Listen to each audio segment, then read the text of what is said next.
सुनना सर, बताया है आपको। सबसे पहला क्वेश्चन है द कंडीशन ऑफ लर्निंग, यानी द कंडीशन ऑफ लर्निंग पुस्तक के लेखक कौन है। तो आपको हमने बताया था कि इस पुस्तक के लेखक कौन है, आपके आर.एम. गैनी। लेकिन यदि कहें आर.एम. गैनी के बाद और भी पुस्तक लिखी है, स्किनर ने भी लिखी, पावलोव ने भी लिखी, थॉर्नडाइक ने, तो समझना सर इनकी पुस्तक के बारे में सर बताते हैं कौन सी पुस्तक है जो इनके द्वारा क्या है आपकी लिखित है।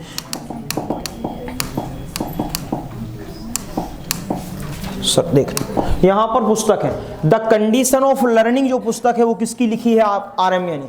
थॉर्नडाइक की जो पुस्तक याद रखना आपको, animal intelligence, the animal intelligence किसके द्वारा लिखित है, थॉर्नडाइक। स्किनर की ये नीचे वाली आपको इंपॉर्टेंट याद रखना, ऊपर वाली नहीं पूछी जाती है, द बिहेवियर ऑफ ऑर्गेनिज्म, ये किसके द्वारा लिखित है, वी.एफ. स्किनर। और पावलोव की जो पुस्तक है कंडीशन रिफ्लेक्स, ध्यान करो, उन्होंने कहा था कंडीशन रिफ्लेक्स, आपको याद होगा हमने आपको पढ़ाया भी है, आईपी पावलोव सिद्धांत पढ़ाया, स्किनर सिद्धांत पढ़ाया, थॉर्नडाइक पढ़ाया, गैनी पढ़ाया, चारों सिद्धांत पढ़ाए हैं, वो सिद्धांत आपको याद होंगे।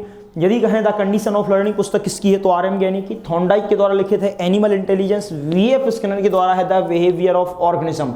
इनके द्वारा एक और पुस्तक है जो कभी पूछ नहीं जाती, शेड्यूल ऑफ रीइंफोर्समेंट। और वैसे भी रीइंफोर्समेंट शब्द दिया हो पुस्तक में तो आंख बंद करके किसको टिक कर देना, स्किनर को टिक कर देना। ये चार पुस्तक के नाम याद रखोगे इस पेपर के लिए। कौन सी, पहली कंडीशन ऑफ लर्निंग, दूसरी animal intelligence, the behaviour of organism, और चौथी आपकी रहेगी कंडीशन रिफ्लेक्स। ये पुस्तकें चार चर्चा में रही हैं तो इनके आने की संभावना ज्यादा रहेगी करंट को देखते हुए। सब समझना, मतलब साइकोलॉजी में भी सर सब अलाउ है। सुनना, अब अगला प्रश्न जो आता है आपका, देखना सर जरा क्या है, देखना। अब अगला प्रश्न है इसी में, यदि कोई कहता है आपका नेक्स्ट प्रश्न, हाँ समझ लो। अब इधर से देखना, अगला प्रश्न है कि यदि कोई कहे अधिगम प्रक्रिया उद्दीपन एवं के बीच की संगति है, तो उन्होंने कहा है अधिगम प्रक्रिया उद्दीपन, उद्दीपन का मतलब वही उद्दीपक, और के बीच की संगति है पूर्व अनुभव की, व्यवहार की, कि पशु की अनुक्रिया की। समझना सर, ध्यान करो, जिस में भी उन्होंने कहा है अधिगम में, चाहे आपके थॉर्नडाइक हो, चाहे स्किनर हो, चाहे आपके कोई भी हो, इन्होंने क्या कहा, जब प्राणी को उद्दीपक दिखाया जाएगा उसके द्वारा क्या की जाएगी, अनुक्रिया, यानी कि व्यक्ति क्या करेगा, प्राणी करेगा, उद्दीपक को देख के करता है अनुक्रिया। तो याद रखना जो आपका ये अनुक्रिया जो है अधिगम प्रक्रिया में उद्दीपन एवं अनुक्रिया के बीच की क्या होती है, संगति होती है। बात समझ गए, यानी उद्दीपक के साथ कौन चलता है, अनुक्रिया चलता है। तो आपका सी ऑप्शन जो रहेगा इसमें सही रहेगा। अगला ऑप्शन पढ़ते हैं, अधिगम एक रिक्त स्थान और डॉट डॉट प्रक्रिया है। पूछा गया है जटिल एवं सक्रिय, सरल एवं रेखिक, सरल एवं व्यक्तिगत, जटिल एवं निष्क्रिय। समझना सर जरा, एक प्रश्न इंपॉर्टेंट है सर, ठीक है ना, सुनो। अधिगम एक प्रक्रिया है, क्या है आपकी, जटिल एवं सक्रिय प्रक्रिया है, सरल एवं व्यक्तिगत प्रक्रिया है, सरल एवं रैखिक प्रक्रिया है, जटिल एवं निष्क्रिय प्रक्रिया। समझना, सबसे पहले लेते हैं कि अधिगम।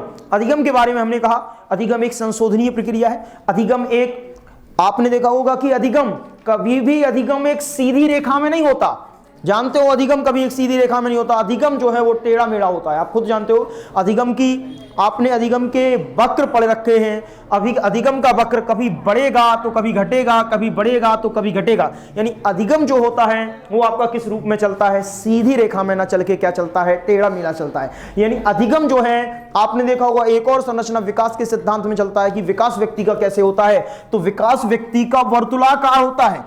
व्यक्ति का विकास एक सीधी रेखा में नहीं होता, और जब सीधी रेखा में विकास नहीं होगा तो जब अधिगम नहीं करेगा व्यक्ति सीधी रेखा में, तो विकास कहां से हो जाएगा। तो व्यक्ति का जो विकास है वो एक प्रकार से, अधिगम जो है वो पहला पॉइंट है, एक रैखिक तो नहीं होता, यानी कि एक सरल रेखीय तो नहीं होता, और सरल रेखीय नहीं होता। दूसरे नंबर पर व्यक्ति को कहा गया है कि यदि व्यक्ति को अधिगम करना है तो होना पड़ेगा क्या, सक्रिय। तुम यहां बैठे और सो रहे हो चुपचाप, तुम्हें क्या आएगा समझ में, तो नहीं होना चाहिए क्या, निष्क्रिय। सर जब जब तुम ऑप्शन टिक करो पहले जाना कि कौन नहीं हो सकता, तुरंत निकल आएगा कौन हो सकता। तो हमने क्या काट किया, नहीं हो सकता रैखिक काट दिया, एक कट गया तो दूसरा अपने आप कट गया। निष्क्रिय काट दिया कि निष्क्रिय हो सकता। फिर समझना सर, यहां पर यदि हम कहें अब बच गया एक आपका ऑप्शन है जटिल और सक्रिय, एक ऑप्शन है आपका सरल और व्यक्तिगत। यदि कहें क्या अधिगम व्यक्तिगत होता है, हाँ होता है व्यक्तिगत, क्यों नहीं होता, इंडिविजुअल कोई व्यक्ति भी सीखता है, और आपका सामूहिक रूप से यानी कि सामाजिक रूप से भी क्या होता है, अधिगम होता है। इसको कह सकते हैं, अभी सही है, हम गलत नहीं कहेंगे।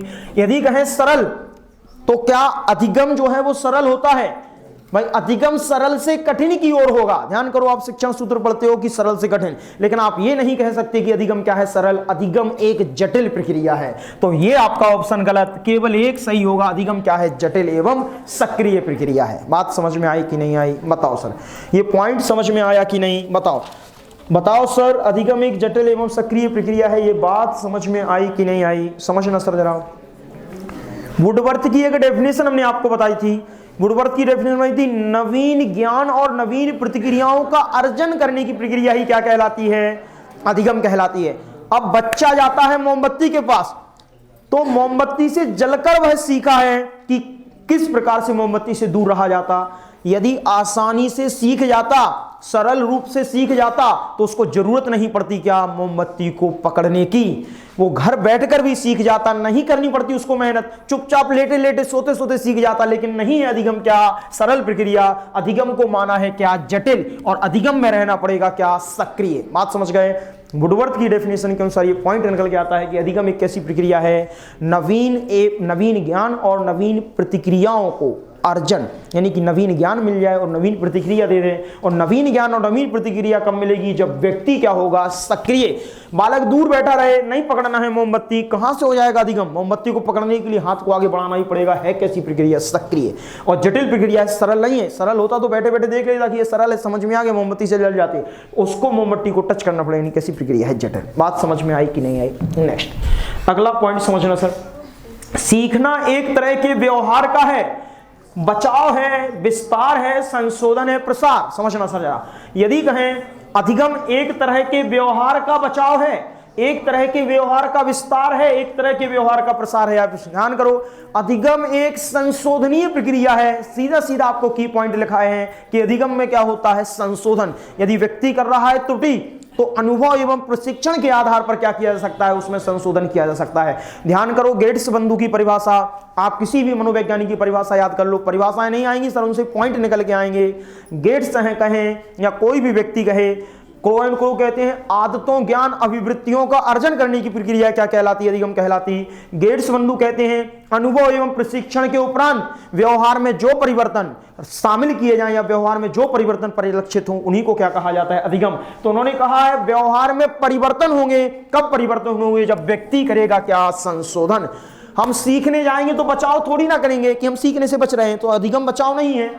अधिगम विस्तार। समझना सर, अधिगम का मतलब विस्तार नहीं है। जब आप क्या करते हो, समझना, आप जब अधिगम करते हो, आपके ज्ञान का क्या होता है? विस्तार। यदि कहें कि प्रसार, तो ये तो दोनों एक ही शब्द हैं, सेम तो हमेशा काट दिया करो। विस्तार प्रसार का मतलब क्या है? प्रसार हो रहा है, विस्तार हो रहा है, सेम हम काट दो। बच गए केवल दो ऑप्शन, तो बचाव है नहीं, है केवल क्या? संशोधन।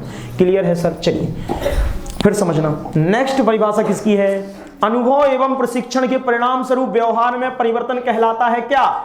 अधिगम। किसने कहा है? गेट्स एवं अन्य ने, यानी गेट्स और गेट्स यानी कि गेट्स जो बंधु थे उनके द्वारा कहा गया अधिगम क्या है? अनुभव एवं प्रशिक्षण के परिणाम स्वरूप व्यवहार में जो परिवर्तन प्रदर्शित होता है उसको ही क्या कहा जाता है? अधिगम। किसने कही है परिभाषा? गेट्स ने कही। ये तो सरल है सर, कोई दिक्कत नहीं। ध्यान को एग्जाम्पल दिया था, आप कभी जब जाते हो कहीं बीटीसी पाठ्यक्रम करते हो, बीटीसी पढ़ने जाते हो, तो डाइट में आपको क्या मिल रहा है? प्रशिक्षण, और साथ साथ प्राप्त हो रहा है अनुभव। तुम आ गए, अब तुम बच्चों को पढ़ाना सीख गए, यानी बच्चों को पढ़ाना सीख गया, तुम्हारे व्यवहार में क्या आया? परिवर्तन। चलिए सर नेक्स्ट क्वेश्चन लेते हैं। अगला प्रश्न क्या कहता है? गहने का अधिगम संबंध किससे संबंधित है? ध्यान करो, अभी आपको पढ़ा के आए हैं गहने का अधिगम सिद्धांत, श्रेणीबद्ध, श्रृंखलाबद्ध, ये सारे के सारे सिद्धांत किसके हैं? गहने के हैं। तो गहने का श्रेणीबद्ध अधिगम का सिद्धांत इन्हीं के द्वारा दिया गया। अधिगम का सिद्धांत कोई मतलब नहीं, अधिगम का प्रबंधन, अधिगम का मूल्यांकन, इन्होंने इससे संबंधित नहीं है। गहने किससे संबंधित हैं? अधिगम का श्रेणी क्रम। यदि श्रृंखलाबद्ध अधिगम भी आए तब भी चलेगा और श्रेणी क्रम आए तब भी चलेगा। इनके द्वारा, गहने के द्वारा 8 शब्द जो है आपके क्या किए गए थे? 8 पद जो है आपके बताए गए थे। आपको पता होगा, नहीं पता तो हम 1 मिनट आप लोगों को अभी हाल दिखा देते हैं कि 8 पद कौन से बताए गए। देखना सर जरा, यदि 8 पद, ये रहे सर 8 के 8 पद, देखना कौन कौन से 8। ये गहने की पुस्तक आपको पहले बता चुके, 8 प्रकार बताए हैं। कौन कौन सा? पहला होता है संकेत, दूसरा उद्दीपक अनुक्रिया, तीसरा श्रृंखला, शाब्दिक, विभेदात्मक, संप्रत्यय, सिद्धांत, समस्या समाधान। आपको हमने एक्सप्लेन किया था वहां, ध्यान करो। संकेत अधिगम की यदि बात कहें, संकेत बच्चे को दिखाया जाएगा चिन्ह, और जब तक आप बच्चे को चिन्ह ना दिखाओ बच्चा नहीं सीखता। बच्चा गया आ सीखने, नहीं जानता आ को, दिखा दो आ के क्या चिन्ह को, या तो आम का चिन्ह दिखा दो या अनार का चिन्ह दिखा दो, बच्चा क्या करने लगेगा, अधिगम। छोटा बड़ा सिखाने के लिए पूरी किताब में होती है वर्णमाला के चिन्ह। जब चिन्हों को सीखेगा तो चिन्ह को देख करके जैसा आ देखा है वैसा ही आ कॉपी पर लिख दे, मतलब उद्दीपक को देख के कर ले अनुक्रिया, तो कहलाता है क्या, उद्दीपक अनुक्रिया सिद्धांत। यानी इन्होंने क्या किया, उन्होंने कहा बच्चे को आ दिखाया कि इसको आ कहते हैं, बच्चे ने आ बोलना सीखा, आ को दिखाया, आ को सुने, बच्चे ने लिखना सीखा। यदि हम कहें आ को देख करके आ कह दे, आ को देख करके आ लिख दे, बच्चे के द्वारा की गई है सही अनुक्रिया, कहा जाता है उद्दीपक अनुक्रिया। यदि सही लिख लिया तो क्या केवल आ से काम चल जाएगा, नहीं, सीखना है पूरे वर्णों की क्या, एक लंबी श्रृंखला सीखेगा। आ के बाद छोटा बड़ा, भाई वो समझता था आ सीख लिया हमने, बहुत बड़ी महारत हासिल कर ली, पता चला कि गुरुजी तो बेवकूफ बना रहे हैं, अभी तो आ के बाद आ बड़ा है, फिर छुट्टी है, फिर बड़ी है, बोले पागल हो गए। पूरी सीखना है क्या, श्रृंखला। छोटा बड़ा सीख के कहता था हम बड़े 30 मार्क का हो गए, अब तो हमको छोटा बड़ा आ गए, लेकिन गुरुजी ने कहा बताओ बेटा ये क्या लिखा है, उसका माथा ठनक गया। अभी तक तो छोटा बड़ा सीखे थे, अब जोड़ के पढ़ाना सीखे, मतलब सीखना पड़ेगा क्या, शब्दों में सहचर, यानी कि शब्दों को उसको सीखना पड़ेगा। जो शब्द है उसको शब्द को शब्द सही ढंग से बोल दे, का को का बोल ले, माँ को माँ बोल दे, ला को ला, कहलाएगा शब्द सहचर। विभेदात्मक, विभेदात्मक का मतलब है जिसको का है आप कहो कि बेटा ये क्या है, कहेगा का, आप कहो बेटा ये क्या है, कहेगा का, आप कहो बेटा ये क्या है, का। जब सबको का बोल रहा है तो काहे का कर पाया अंतर, नहीं कर पाया क्या अंतर, का को का बोल रहा, खा को का बोल रहा, गा को का। जब का को का, खा को खा, गा को गा बोल ले तो कहलाता है क्या, उसने कर लिया है अधिगम में विभेद। अब इसमें थोड़ा सा हमने अंतर बताया था आपको विभेद और संप्रत्यय में, ध्यान करो सर। संप्रत्यय का मतलब क्या कहा था कि निर्माण, और विभेद का मतलब क्या कहा था, अंतर। भाई यदि हम कहें संप्रत्यय का मतलब कि जैसे बहुत सारी वस्तुएं आपकी क्या हुई थी, यहां पड़ी हुई थी, उन वस्तुओं में से हमने किसी एक वस्तु का क्या कर लिया चयन, जैसे कि यहां पेन पड़ा था, मार्कर पड़ा था, डस्टर, हमें जो वस्तु चाहिए उस वस्तु की जरूरत जो हमको पड़ी है वही वस्तु हम क्या कर लें, उठा लें, उसको क्या कहा जाता है, संप्रत्यय। मतलब जो हम पहले इसको पढ़ चुके और पढ़ने के बाद अब जो दोबारा हमारे सामने आई हमने उसको पहचान लिया, कहलाता है क्या, संप्रत्यय। यहां पर दो वस्तुओं में अंतर करना सीखा, का को का बोला, खा को खा बोला, गा को गा, लेकिन फिर जब कभी हमको का मिल गया या कमल मिल गया तो हम उसको कमल को देख करके कमल पढ़ दें, कहलाता है क्या, संप्रत्यय। वैसे हमने कहा इस संप्रत्यय को हमने कहा था कि आप मान लेना इसको क्या कहा जाता है, सूत्र। इसको क्या कहा जाता है, सूत्र, यानी कि फॉर्मूला। यदि व्यक्ति को आते हैं फॉर्मूला, आते हैं सूत्र, उससे चलता है क्या, सिद्धांत, और सिद्धांत के बाद बनता है क्या, समस्या। देखना सर जरा कैसे, ये नियम क्या है, ये आपके ये क्या है, सॉरी सूत्र को आप सिद्धांत ना कहो, यहां संप्रत्यय ही रहने दो। जैसे एक आपका ये त्रिभुज है, ये आपका एक त्रिभुज है, इसके आगे आपके चलते हैं नियम, और नियम के बाद आपका क्या करोगे, समस्या का समाधान। मतलब यहां पर जो सिद्धांत हैं इनको आप क्या कह दोगे, फॉर्मूला। जैसे यदि संप्रत्यय है, ये आपका क्या है, ये आपका संप्रत्यय है, जैसे कि कर्ण का स्क्वायर बराबर क्या है, आधार का स्क्वायर प्लस आपका क्या है, लंब का स्क्वायर। तो कर्ण का स्क्वायर बराबर आधार का स्क्वायर प्लस लंब का स्क्वायर है, तो कर्ण क्या है, कर्ण के बारे में तुम जानते होगे कि आखिर कर्ण है क्या, तब जाके कर्ण का क्या होगा, संप्रत्यय विकसित होगा। लेकिन इसका फॉर्मूला सीखोगे कहां, सिद्धांत में, कि सिद्धांत क्या कहता है, कर्ण का स्क्वायर बराबर आधार का स्क्वायर प्लस लंब का स्क्वायर। और जब तुम्हें आता होगा सिद्धांत, कर लोगे तुम समस्या का क्या, समाधान। बात समझ गए, सारे पद आपको याद हैं। तो सर कोई भी पद भी पूछ लें सर, क्रम भी पूछ लें, याद रखना सर, यूपी टेट में सब पूछे जाते हैं, ठीक है ना सर। हमने 3 स्तर आपको बताए थे। सबसे हार्डेस्ट लेवल क्या होता है, सबसे हार्डेस्ट लेवल जो है वो आपका, यदि इनके चरणों के क्रम सजाने लगे तो वो सबसे हार्डेस्ट लेवल है, सबसे अप लेवल का प्रश्न आया है। यदि सिंपल पूछ लें कितने चरण हैं, 8। कंडीशन ऑफ लर्निंग किसकी पुस्तक है, तो इनकी। यदि वो कहें किसने दिए हैं, गैनी ने। यदि कोई शब्द है, संकेत, उद्दीपक, अनुक्रिया कुछ भी हो, तब फिर आपका ये रहेगा, ठीक है ना। चलिए सर अगला प्रश्न क्या था, हाँ फिर सुनो, ये हो गया गैनी। अब नेक्स्ट, इसके बाद आता है आपका सीखने के जो वक्र हैं वो किसके सूचक हैं, समझना सर। अब 2-3 मिनट रुकना पहले, फिर इसको सॉल्व करते हैं। पहले 2 मिनट सुनना सर, क्योंकि ओल्ड स्टूडेंट को ऑलरेडी पढ़ रखा है। कुछ ओल्ड स्टूडेंट भी थे जो हमने कहा था कि तुम सबको आना है, कोई दिक्कत नहीं है, जो छूटा है वो सब इसमें कवर रहेगा, ठीक है ना सर। सुनना, सीखने के वक्र हैं तो पहले हम 10 मिनट लेते हैं। हम साइकोलॉजी को इसलिए लास्ट में रखा है ताकि इसको ज़्यादा खींच सकें। 10 मिनट लेते हैं, अधिगम के वक्र एक बार रिवाइज कराते हैं, अधिगम के वक्र तुम्हें एक बार पढ़ाते हैं कि क्या होता है वक्र, अधिगम के पठार तुम्हें एक बार पढ़ाते हैं और पढ़ाते हैं अधिगम स्थानांतरण। उसके बाद फिर लौट के आएंगे इन प्रश्नों पर और फिर जाके इन प्रश्नों को करेंगे सॉल्व। समझना सर, 2 मिनट नहीं 10 से 15 मिनट सुनो, फिर बाद में ये सब सारे सवाल करते हैं। सुनो देखो, चुपचाप रहोगे सर, तुम्हें जाना है तो जा सकते हो, गेट खुला है सर। चलिए सब सुनो देखो, सबसे पहले ये रहे आपके अधिगम के वक्र, समझ लेते हैं सर। सुनना, ये आपके अधिगम के वक्र हैं। अधिगम के वक्र की यदि बात कहें तो वास्तविकता में अधिगम के वक्र होते क्या हैं, तो यदि हम कहें कि अधिगम के वक्र क्या हैं तो समझना, सरल भाषा में यदि कहें तो सीखने की गति को, ध्यान रखना, जो सीखने की गति को दर्शाते हैं वही क्या कहलाते हैं, अधिगम के वक्र। यानी कि व्यक्ति के सीखने की गति को दिखा रहे हैं। जैसे कि यदि हम कहें एक कोई व्यक्ति है, ये आपका व्यक्ति का क्या बढ़ रहा है, ये आपका समय, यानी कि एक प्रकार से ले लिया जाए समय है, या आप टाइम मान लो। टाइम के साथ यदि व्यक्ति कोई कार्य कर रहा है और समय के साथ यदि उसका कार्य बढ़ता जा रहा है, वह कार्य को करता जा रहा है, मतलब कोई ना कोई कार्य तब कर रहा है या कोई कार्य तब सीख रहा है जब करेगा क्या, अधिगम। तो याद रखना, यदि समय बढ़ने के साथ साथ व्यक्ति कार्य को भी क्या करता जाए, सीखता जाए, मतलब कि वो क्या कर रहा है, प्रगति कर रहा है। और प्रगति कर रहा है मतलब कि वह क्या कर रहा है, कुछ ना कुछ सीख रहा है। लेकिन यदि टाइम के साथ उसका कार्य जो है वह आगे ना सीखे, आगे ना बढ़े, यानी कि कार्य को ना सीख पाए, तो फिर वो क्या कहलाता है, आपका नहीं कहलाएगा क्या, अधिगम। यानी कि बच्चा अधिगम नहीं कर रहा है। अब इसको समझते हैं थोड़ा अपने अर्थों में, समझना सर। यदि हम कहें, देखना सर जरा, यदि 2-3 मिनट के लिए आप समझना, जैसे एक बच्चा है जो आपका क्या कर रहा था, पढ़ रहा था, और वह बालक जो आपका पढ़ रहा था, वह आपका बालक पढ़ते पढ़ते बीच में यदि हो जाता है क्या, आपका बीमार, और किसी कारण से यदि वह बीमार हो गया तो उसकी पढ़ाई में आई क्या, रुकावट, उस दौरान उसका अधिगम क्या है, आपका रुक जाएगा। समझना सर जरा। तो यहां पर अधिगम हो सकता है शुरुआत में बड़े, फिर जाके थोड़ी स्थिर रहे, फिर जाके आपका क्या करने लगे, फिर जब स्वस्थ होगा तो पुनः आगे बढ़ने लगेगा। यहां पर उन्होंने कहा है, एक एक करके लेते हैं तब आपको समझ में आएगा। वैसे सारे पॉइंट सरल हैं, ऐसा कोई पॉइंट नहीं जो आपको समझ में ना आए, फिर भी आप समझना सर जरा।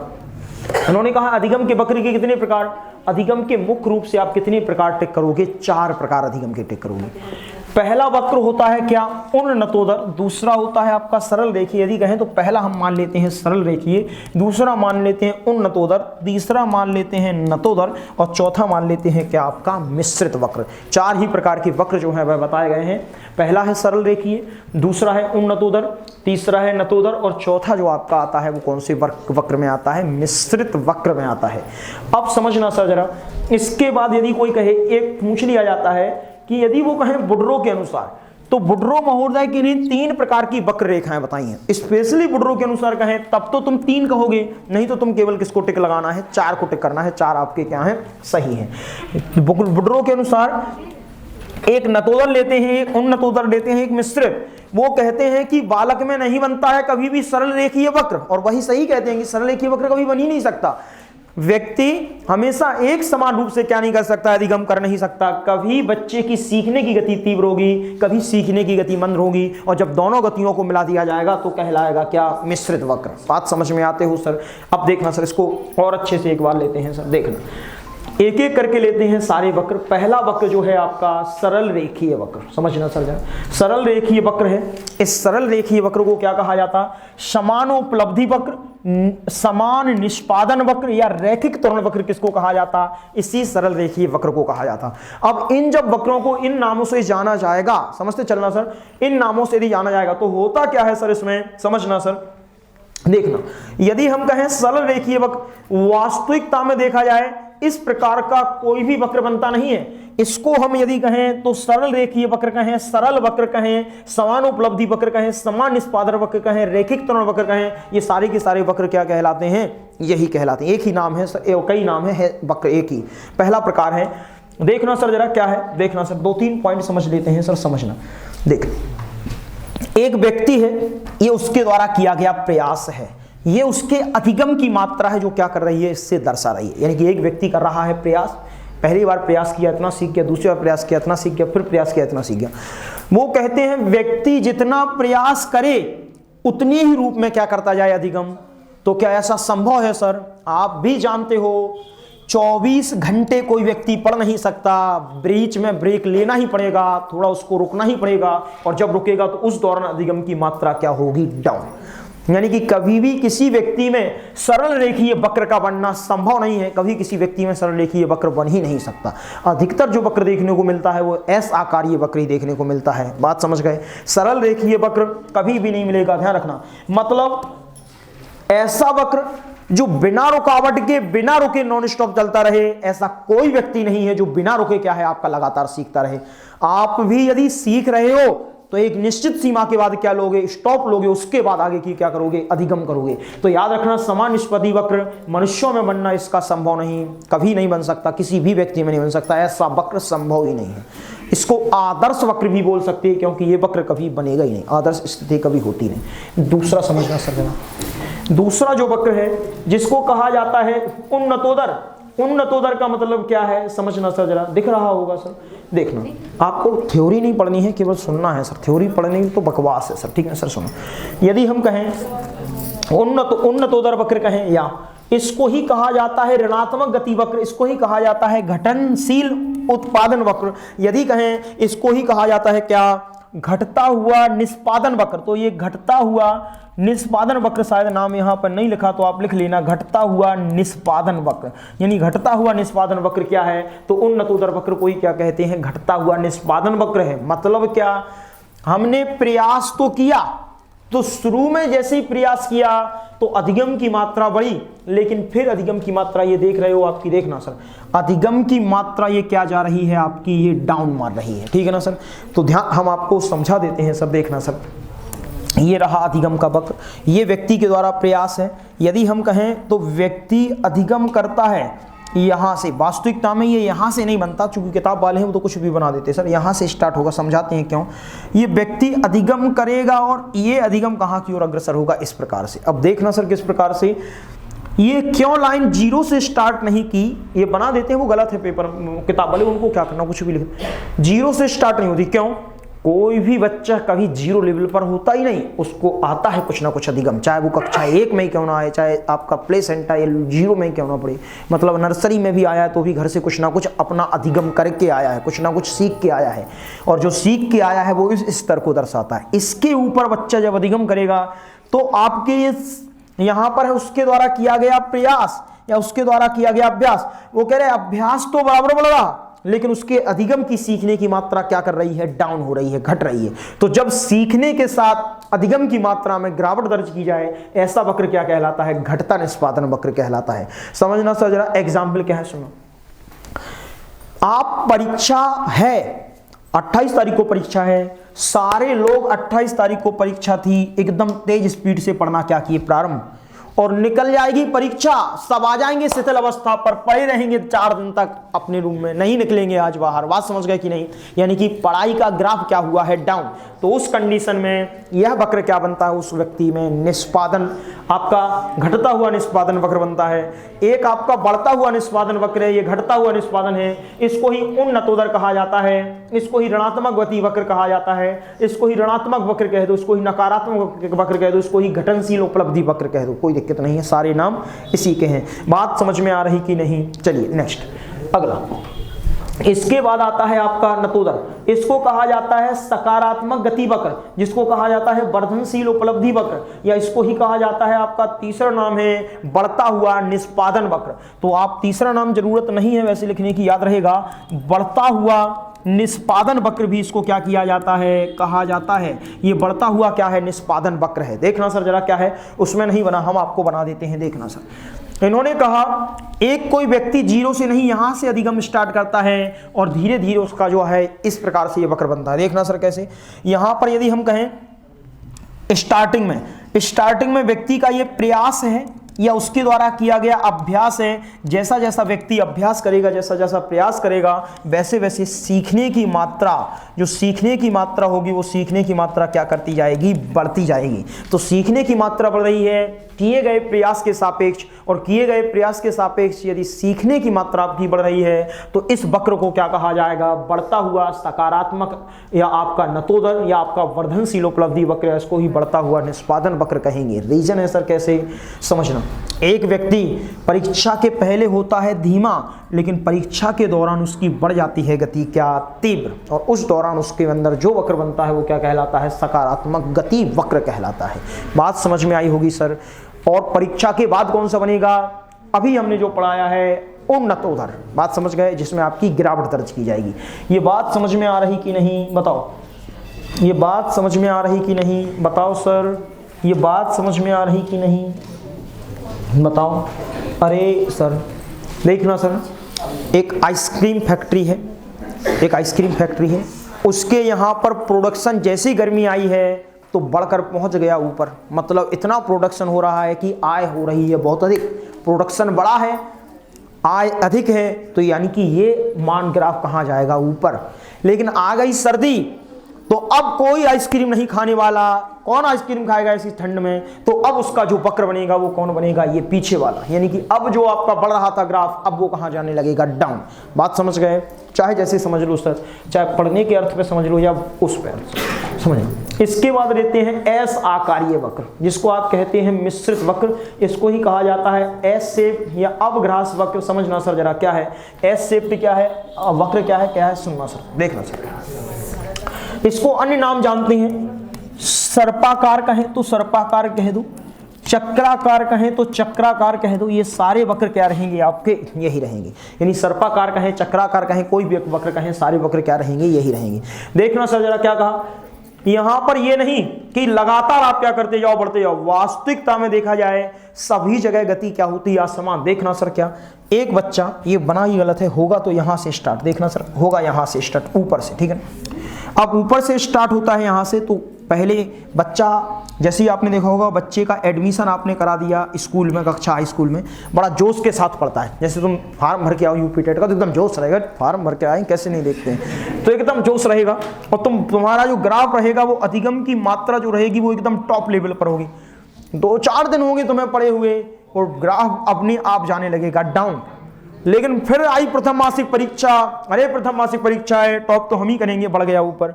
और प्रथम मासिक परीक्षा खत्म, फिर हो गए डाउन, फिर बढ़ेगा अर्धवार्षिक, फिर डाउन, फिर वार्षिक, ये इस प्रकार से ग्राफ चलता रहता है। मतलब कभी कम होगा, कभी ज्यादा होगा, कभी कम होगा, कभी ज्यादा। ये आपका जो है वो एस आकारीय रूप में क्या है, ये आपका पाया जाएगा, ठीक है ना सर।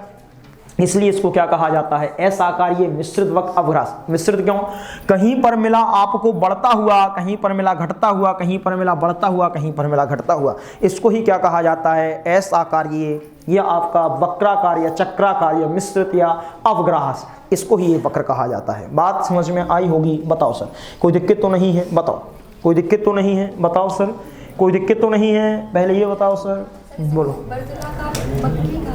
कह दो वर्तुलाकार, जो कहना है सब कह दो, ठीक है ना। ये वैसे देखा जाए तो वर्तुलाकार ये होता है, कह दो, गलत नहीं है, लेकिन कहोगे नहीं, हम कह दोगे तो गलत नहीं होगा, यदि पेपर में आएगा तो। नहीं कह दो तुम कि हमने मना कर दिया, हम कुछ मना नहीं करते, चलिए, लेकिन ना कहो तो ज़्यादा सही है। सुनिए, अधिगम का पठार और देखते हैं, सुनो, अधिगम का पठार और देखते हैं, 2 मिनट सुनो। अधिगम का पठार क्या है, सुनना। इन्होंने कहा कि नॉन स्टॉप व्यक्ति सीखता तो नहीं रहेगा, जैसे कि हम कहें, यहां पर वैसे भी बना है, इसी को समझ लेते हो, सही बना है, सुनो, ये सही बनाया है इन्होंने, देखो थोड़ा अप से स्टार्ट किया अधिगम, मतलब यहां से अधिगम का काम चलना होगा प्रारंभ, यानी यहां से अधिगम आपका क्या कर रहा है, चल रहा है, और ये अधिगम यहां से इस प्रकार से बढ़ा, यहां से इस प्रकार से ये अधिगम जो है वो आपका इस प्रकार से अधिगम करता है, इस प्रकार से।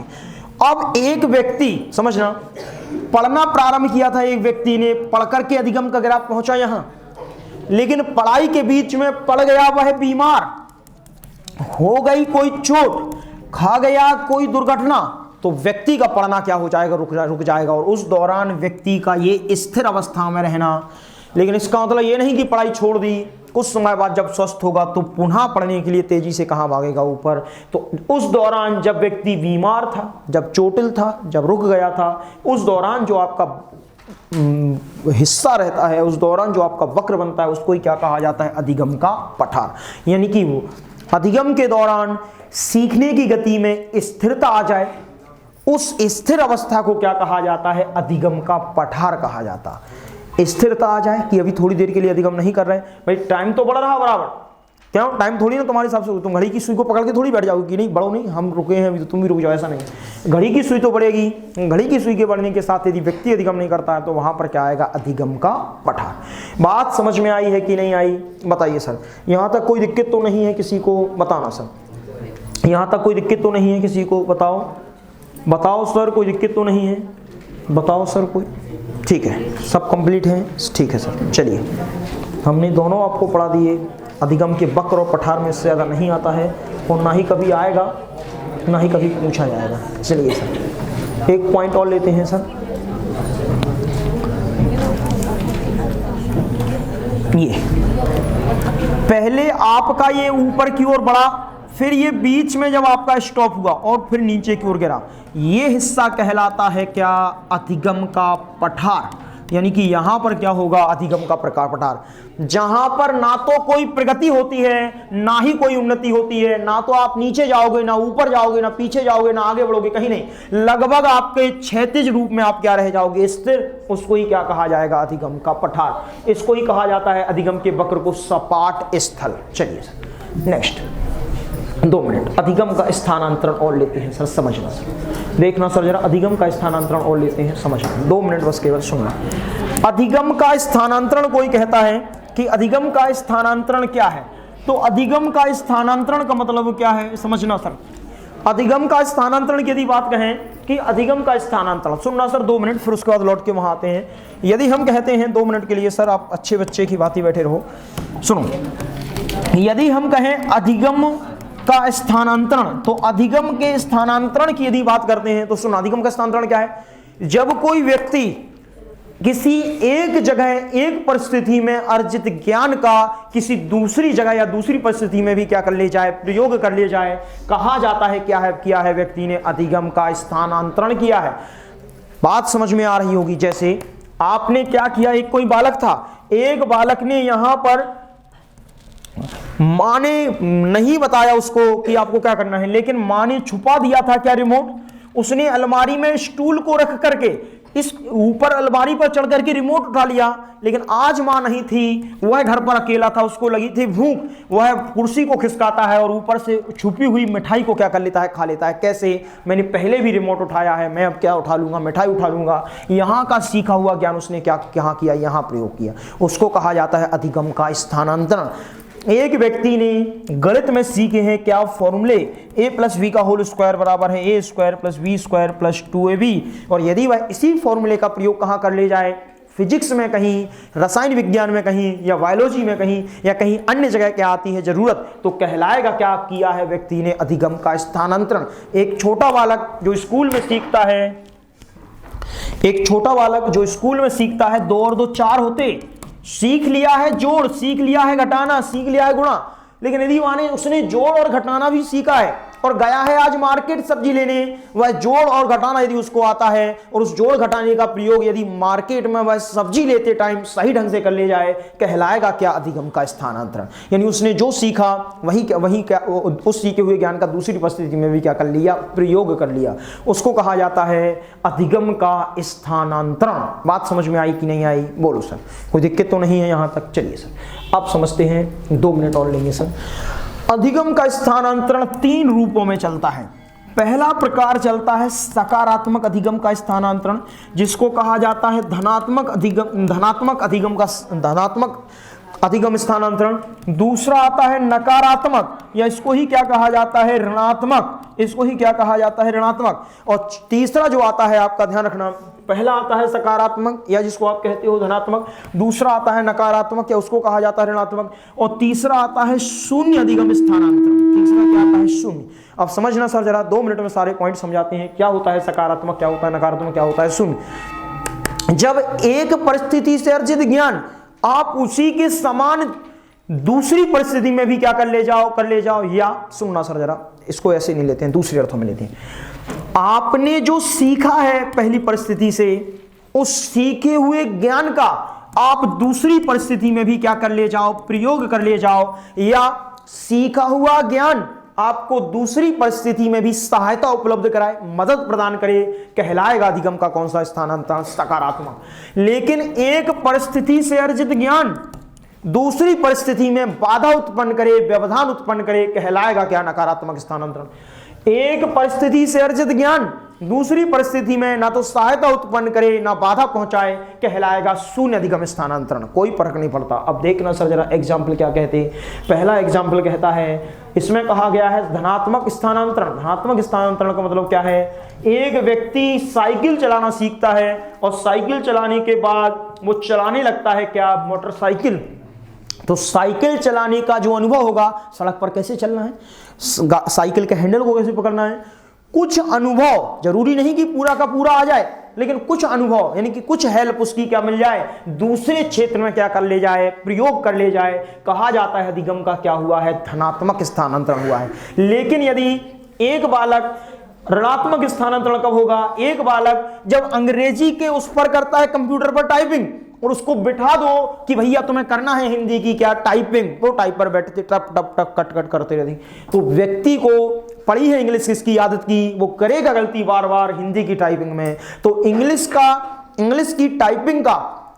की टाइपिंग से जो ज्ञान या जो अनुभव अर्जित किया है, वो किसी दूसरी परिस्थिति में क्या कर रहे हैं? बाधा उत्पन्न कर रहे हैं। इसको क्या कहा जाएगा? अधिगम का ऋणात्मक स्थानांतरण।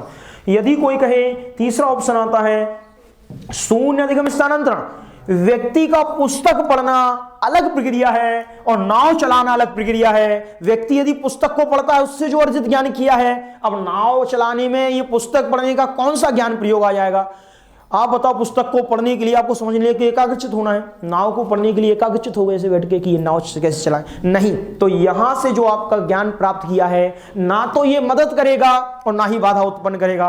नाव चलाना सीखना एक स्वतंत्र प्रक्रिया है और पुस्तक पढ़ना एक स्वतंत्र प्रक्रिया है, और जब दोनों एक दूसरे से स्वतंत्र हों तो कहलाते हैं क्या? शून्य अधिगम स्थानांतरण। बात समझ में आ रही कि नहीं? बताओ, ये बात समझ में आ रही कि नहीं सर? बताओ, पूछ रहे हम, बात समझ में आ रही कि नहीं सर? बोलो।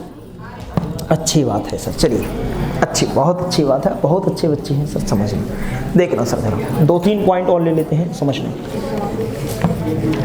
चलिए सुन, देखना सर 1-2 मिनट, ये एग्जाम्पल है सर। अभी 1-2 मिनट और सर। हमने क्या कहा सर? मोटरसाइकिल। फिर सुनना सर, यदि आप साइकिल की जगह यहां पर हम कुछ और ले लें। हमने कहा आपने गणित में सीख लिए हैं गणित के फॉर्मूले, और गणित के फॉर्मूले मदद करते हैं आपको कहां? भौतिक विज्ञान के विषय में। तो कहलाएगा क्या? धनात्मक स्थानांतरण। मतलब क्या की है? हेल्प की है। बात समझ गए? बात समझ गए? व्यक्ति के पेन से पकड़कर लिखने का अनुभव काम आया है उसको, पेंसिल से पकड़कर लिखने का अनुभव या चौक से पकड़कर लिखने का अनुभव काम आया है पेन को पकड़ने में, कहलाएगा क्या? आपका धनात्मक स्थानांतरण। यदि हम कहें ऋणात्मक, यदि एक व्यक्ति है आपका स्कूटर का मैकेनिक या है आपका मोटरसाइकिल का मैकेनिक, उससे कहा जाए कि तुम स्कूटर सुधारते थे, आज तुम मोटरसाइकिल सुधार दो, सुधारेगा तो, लेकिन बार बार उसको सुधारने में करेगा गलती, क्योंकि दोनों के जो मैकेनिक हैं उनकी प्रक्रिया सुधारने की क्या होती है? अलग अलग। स्कूटर और आपकी मोटरसाइकिल, देखो वो कुछ कहते नहीं, हमारे यहाँ स्कूटर नहीं सुधरता, हम सुधार नहीं पाते, मतलब क्या? उनको दिक्कत होती है। तो यदि वो स्कूटर की मैकेनिकगिरी सीख गया है, उसको मोटरसाइकिल की मैकेनिकगिरी सीखने में क्या होगी? परेशानी। यानी कि स्कूटर को सुधारने का जो ज्ञान है वो बाधा उत्पन्न करेगा किसमें? मोटरसाइकिल को सुधारने में। उस टाइम पर ये क्या कहलाएगा? ऋणात्मक अधिगम स्थानांतरण। बात समझ में आ रही कि नहीं? शून्य अधिगम स्थानांतरण है। शून्य अधिगम स्थानांतरण का मतलब है, शून्य अधिगम स्थानांतरण का मतलब है, समझना सर जरा, यदि हम कहें शून्य अधिगम स्थानांतरण, आपने देखा होगा वो आपका 3 इडियट्स में दोनों हाथों से लिखता है। दोनों, एक हाथ से यदि आप लिखना सीख जाओ और आप यदि दूसरे हाथ से लिखना सीख रहे हो, तो क्या ये बाधा उत्पन्न करेगा? क्या ये सहायता उत्पन्न करेगा? नहीं। इस हाथ से लिखना सर स्वतंत्र क्रिया है और इस हाथ से लिखना स्वतंत्र क्रिया है। कोई व्यक्ति दोनों हाथों से लिखना सीख सकता, उस दौरान जो अधिगम होगा तो क्या कहलाएगा? शून्य अधिगम स्थानांतरण। लेकिन कहीं कहीं इसको द्विपार्श्विक अधिगम स्थानांतरण में रखते हैं। हम आपको बताते हैं कब इसको द्विपार्श्विक में रहेंगे। सुनना सर, देखना सर जरा अगला इसी में पॉइंट, अधिगम का जो स्थानांतरण था, 3 कैटेगरी बताई थी आपको हमने। एक आपको बताई थी क्या? धनात्मक, और एक आपको बताई थी क्या सर? धनात्मक, और दूसरी आपको क्या बताई थी? ऋणात्मक। और तीसरी आपको बताई थी क्या, शून्य। अब समझना सर जरा, धनात्मक कैटेगरी 3 रूपों में बढ़ती है। पहला रूप जो है आपका, समझना सर जरा, धनात्मक जो कैटेगरी है वो आपकी 3 रूपों में बढ़ती है सर। कैसे 3 रूपों में बढ़ती है सर, समझना। जो आपका धनात्मक, ऋणात्मक को छोड़ देते हैं, जो धनात्मक होगा वो 3 रूपों में बटेगा सर। देखना, पहला चलता है आपका क्या, क्षैतिज अधिगम स्थानांतरण। पहला क्या चलता है, क्षैतिज स्थानांतरण, जिसको आपका हो क्षैतिज अधिगम स्थानांतरण। दूसरा आपका होता है ऊर्ध्व अधिगम स्थानांतरण, यानी कि ऊर्ध्व अधिगम स्थानांतरण। और तीसरा आता है द्विपार्श्विक। यहां से यूपी टेट में बहुत बार प्रश्न पूछा गया है, द्विपार्श्विक से सबसे आता है। सुनना सर क्या है, देखना सर जरा एक एक करके। क्षैतिज अधिगम स्थानांतरण क्या है, ऊर्ध्व अधिगम स्थानांतरण क्या है, द्विपार्श्विक अधिगम स्थानांतरण क्या है। जब किसी एक परिस्थिति से अर्जित ज्ञान उसी के समान, ध्यान रखना ये लाइन, उसी के समान दूसरी परिस्थिति में क्या पहुंचाए, लाभ पहुंचाए या मदद करे या सहायता करे। मतलब जब एक परिस्थिति से अर्जित जो ज्ञान है, जो आपका अनुभव है, वह किसी दूसरी परिस्थिति, उसी के समान दूसरी परिस्थिति में क्या पहुंचाए, लाभ पहुंचाए या आपका सहायता करे, तो उसी के समान जब परिस्थिति होगी तो उसको कहा जाएगा क्या, क्षैतिज अधिगम स्थानांतरण। मैथ तुमने सीख ली लेकिन सांख्यिकी में भी करते हो मैथ का प्रयोग, तो कहलाएगा क्या, क्षैतिज अधिगम स्थानांतरण। मैथ आपने सीख ली लेकिन जब सांख्यिकी पढ़ने गए, भाई आपका सांख्यिकी अलग विषय है, मैथ अलग विषय है, लेकिन मैथ का अधिकतम प्रयोग कहाँ है, सांख्यिकी में। सांख्यिकी का प्रयोग है बारंबारता, बहुलक, वही तो है सांख्यिकी सर। तो यदि वहां पर बंटन बनाना सीखते हो लेकिन प्रयोग किसका, नियम उसके अलग होते लेकिन प्रयोग करते हैं जोड़ घटाना, तो गणित का ज्ञान जब सांख्यिकी में प्रयोग करते हो तो उसी के समान स्थिति में किया जाए तो कहलाएगा क्या, क्षैतिज अधिगम स्थानांतरण। यदि हम कहें सर, यहीं पर समझना सर जरा, गणित के जोड़ घटाना गुणा भाग का यदि करने लगो तुम भौतिक में प्रयोग करने लगो, केमिस्ट्री में प्रयोग करने लगो, जीव विज्ञान में प्रयोग, कहलाएगा क्या, क्षैतिज स्थानांतरण, क्योंकि इसमें कुछ अलग नहीं है, उसी के समान स्थिति है। ऊर्ध्व अधिगम स्थानांतरण समझना। ऊर्ध्व अधिगम स्थानांतरण का मतलब है जब भी कभी आप एक परिस्थिति से अर्जित ज्ञान का किसी दूसरी परिस्थिति, और कैसी परिस्थिति, किसी दूसरी उच्च परिस्थिति, ध्यान रखना कौन सी परिस्थिति थी, दूसरी उच्च परिस्थिति। जब एक परिस्थिति से अर्जित ज्ञान का किसी दूसरी उच्च परिस्थिति में भी क्या कर ले जाओ, प्रयोग, कहलाएगा क्या, ऊर्ध्व अधिगम स्थानांतरण। कई बार पेपर में आया है द्विपार्श्विक और ऊर्ध्व। सुनना सर कैसे, एग्जाम्पल लेते हैं सर, जैसे साइकिल चलाने वाला कोई व्यक्ति है और वो चला ले जाए क्या, मोटरसाइकिल। समझना सर जरा, या इसको समझना सर, जैसे कि इसको थोड़ा हटाते हैं और अच्छा लेते हैं। एक कोई स्कूटर चलाने वाला व्यक्ति है और स्कूटर चलाने का लाभ वो ले जाता है किसमें, कार चलाने में, या कार चलाने वाला व्यक्ति बोट चलाने में, या आपका कोई बस चलाने वाला या ट्रक चलाने वाला ले जाता है हवाई जहाज में। वैसे तो लेगा नहीं लेकिन फिर भी लिखे ना सर। स्कूटर चलाने वाला व्यक्ति उच्च स्थिति में पहुंच जाए, वह कार को भी चला ले, बोले जैसे स्कूटर चलाया जाता, बोले 4 पैर ही तो बड़े हैं, चलाया तो ऐसे ही जाता, बोले साइड में चलना है, कुछ नहीं, थोड़ा अगल बगल साइड देखना है। यानी स्कूटर चलाने वाला यदि अपने ज्ञान का प्रयोग कार चलाने में कर ले जाए, उसको क्या कहा जाता है, आपका ऊर्ध्व। यदि हम कहें कार चलाने वाला व्यक्ति बोट चलाई जाए, बोले जैसे कार चलाई जाती वैसी बोट चलाई जाती, वही जैसे कार की स्टीयरिंग है वैसी बोट की स्टीयरिंग, बस केवल उसको जमीन पर चलाना, उसको पानी में चलाना। तो यदि वो कर ले जाए अधिगम, तो उसने निम्न स्थिति से कहाँ किया, उच्च परिस्थिति में, तो कहलाएगा क्या, ऊर्ध्व अधिगम स्थानांतरण। फिर सुनना सर, द्विपार्श्विक। शरीर के किसी एक भाग में सीखे गए ज्ञान का प्रयोग जब शरीर के किसी दूसरे भाग कर लिया जाए। सुनना सर कैसे, उन्होंने कहा कि द्विपार्श्विक का मतलब है कि शरीर के किसी एक भाग में सीखा है आपने ज्ञान, लेकिन उसी का आप शरीर के किसी दूसरे भाग से भी क्या कर ले जाओ, प्रयोग कर ले जाओ, तो कहलाएगा द्विपार्श्विक। जैसे आ रहे थे दरवाजा, तुम गेट से हाथ से खोलते थे दरवाजे को, हाथ से बंद करते थे, आ जाए लात से दरवाजे को खोला, लात से बंद कर दिया। मतलब इससे तो खोलना सीखे थे लेकिन प्रयोग कर लिया कहां तुमने, पैर से, कहलाएगा क्या, द्विपार्श्विक। यानी कि शरीर के एक छोर को अधिगम प्राप्त किया, लेकिन दूसरे छोर में भी क्या कर लेगा, अधिगम कर लेगा, कहलाएगा द्विपार्श्विक। यदि कहें, फिर समझना सर, जैसे बहुत कठिन काम है, चलाने में तो लगना, कार की स्टीयरिंग को हाथों की बजाय पैरों से चलाना कहलाएगा क्या, द्विपार्श्विक स्थानांतरण।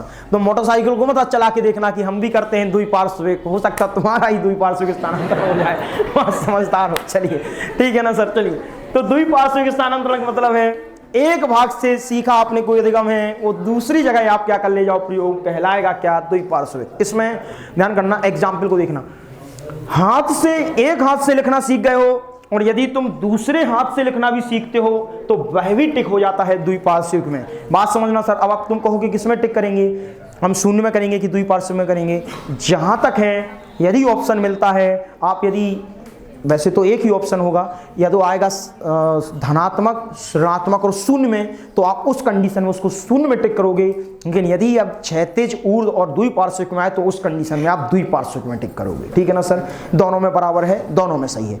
और हमने अभी तक ऐसा कोई ऑप्शन नहीं देखा जिसमें आपको द्विपार्श्विक और उसमें टिक कराने को मिल जाए। ठीक है ना सर।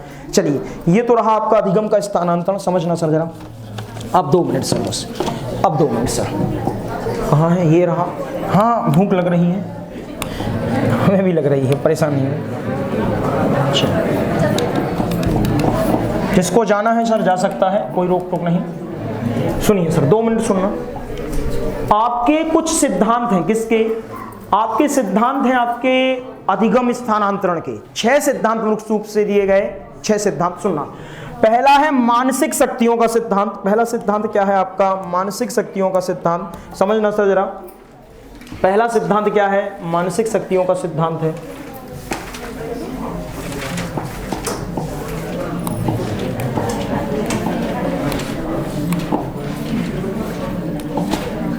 सब गायब,